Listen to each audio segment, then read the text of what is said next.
Hello lads, I'm Texator and welcome back to another video on the channel. Today we are going to be talking about the Sunderland takeover by Stewart Donald. Yes guys, Sunderland has finally been taken over. We've finally got new ownership. We've been desperate for a long time for, and we're finally getting it. Stewart Donald has come in and he's bought the club off Ellis Short. Basically today I am going to be talking about that, talking about what's happening and give my opinions on it. So to start off with, obviously Stewart Donald is our new owner. He has taken over from Ellis Short, who basically wasn't interested in the club anymore. He wanted to sell, so it's a good job, it's a good takeover for like both parts, the club and him, because obviously he didn't want to own the club anymore. And Stewart Donald has bought the club off Ellis Short for £40 million. And he's going to pay it over a period of time so he can have funds for transfers as well, which I'll get onto in a minute. But yeah, he's bought the club off Ellis Short for £40 million and it is also debt free. Ellis Short has paid off the debt. I think it was £125 million debt, I think it was, which is a lot of money. And Stewart Donald demanded that he was not going to take that debt over, because during the takeover talks, the talks were Ellis Short wanting to hand the debt over to Stewart Donald to start paying off, but Stewart Donald rejected that, saying he doesn't want to take that debt over, and Ellis Short has ended up paying the whole thing off, which is good for Sunderland terms. Honestly, it's amazing to be debt free. We haven't been debt free in a long time, and yeah.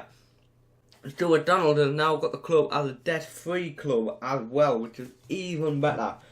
And going on to obviously what Ellis Short had done before he'd taken over, he sacked Chris Coleman, which I do want to talk about. The sacking of Chris Coleman obviously was Stewart Donald has come out and said it was fully Ellis Short's decision to sack Chris Coleman. And like I did with that tweet I put out on Twitter, if any of you guys saw that, I did talk about that in the Sunderland podcast. I said that Chris Coleman is a possibility that he could come back. And Stewart Donald said that he is on the list of candidates to be the manager again for Sunderland. Along with a couple of people, he said he wasn't going to name names, but this year's that there's a couple of people above Chris Coleman that he wants to try and get in first. But Chris Coleman is a candidate to be the Sunderland manager, and I'm chuffed about that. I'd love to see him come back. I don't think he should have been sacked. He was definitely committed to the club, and that's what we need, and like people around the club, we need people who's going to be committed and stuff like that. So I'd be happy if Chris Coleman comes back. So obviously that was another thing, Ellis Short obviously sacking him. So yeah, could see Chris Coleman back.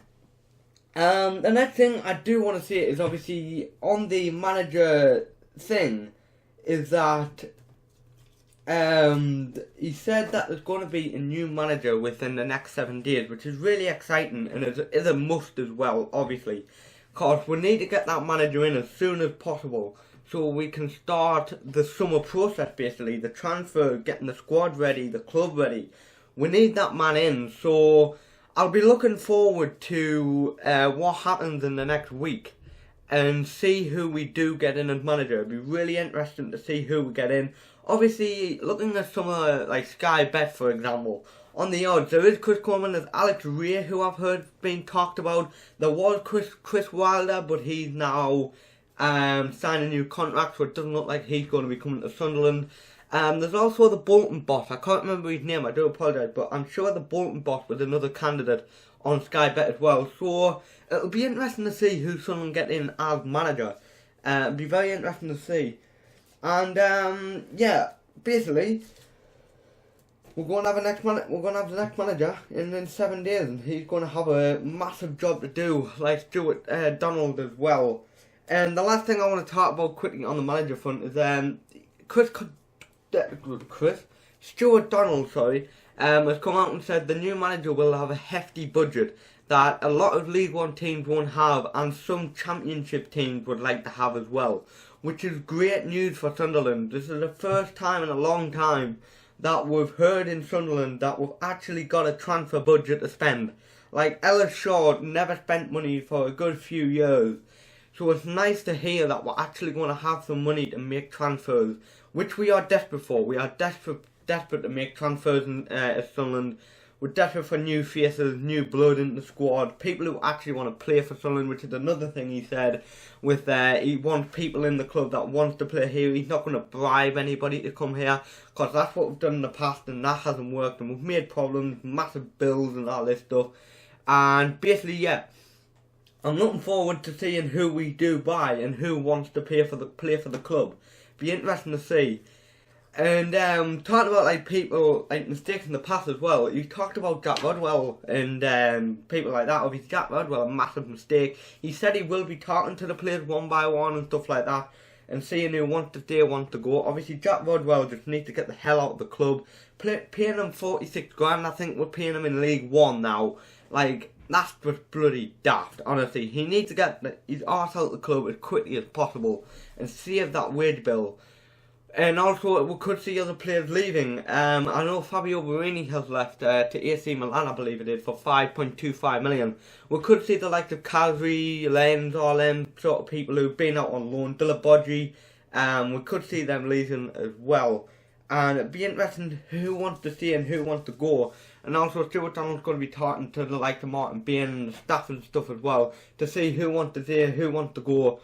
And it'll just be very interesting, guys. It'll be very interesting to see what happens in the club over the course of the summer and see who stays and who goes, and what's going to be our foundation for the start of next season to start building again. It's going to be a really fun time, guys. Honestly, it's the first time in a long time I've been really excited to be a Sunderland supporter. And like, we've had some dull times for the last God knows how many years, and this is just literally, like Mickey Gray said a couple of weeks ago, this is the light at the end of the tunnel. And honestly, I just can't wait. I can't actually wait till League One starts. I cannot wait, because I just want to find out what happens and just get behind the lads again, you know. I can't wait, guys. I just can't wait. But yeah, like I say, Stewart Donald, I believe that's pretty much everything, like, I've noted down on my note here, from the press conference he did. Like, them were the main points I found from that press conference in the 10 minutes it was on. And like I said, guys, I just can't wait. I just cannot wait. And I know, like, most Sunderland supporters, it'd be the same as me. Just cannot wait to see what happens and what the future holds for us, basically. But yeah, I think that's pretty much everything I've got to cover in this video today. I will make more videos in the future as things develop at Sunderland, and I'll talk about them and give my opinions on it. My opinion over Stewart Donald is that basically we've been desperate for an owner for that long now, and I like Stewart Donald, and he's actually going to communicate with the fans. He comes out and says the club is a community club, it's a fan club, it's not a player club, it's not an owner club, it's a fan club. And that's what I love about what Stewart Donald's going to bring to the club. It's Sunderland always been about community and fans, and for him to develop on that and bring fans right into it is just what Sunderland's have been crying out for. And it's going to be mint, guys. Honestly, it's going to be mint. And yeah, like I said, I just can't wait. Community club, cracking. And he said everything that goes on in the club, well, more things he can talk about anyway. Obviously, some things he can't talk about because he's just that's not stuff that can be public. But more things that happen in the club, we're going to know about, guys. So I'm looking forward to talking about them in videos as well as things in the club happen. And yeah, guys, I think that's where I'm going to leave it. That is pretty much everything talked about. I don't think I've left anything out. Yeah, I'll make more videos in the future, guys, as things develop. So Stewart Donald obviously is the new owner of Sunderland AFC. And yeah, that is basically it. So like, comment, subscribe if you are new around here. It'd be greatly appreciated. I'm going to leave in the description down below, guys. I did listen to the Roker Report podcast last night with Stewart Donald. I'll leave that in the description down below if anybody would like to listen to that. It's a cracking podcast. It's a real good listen.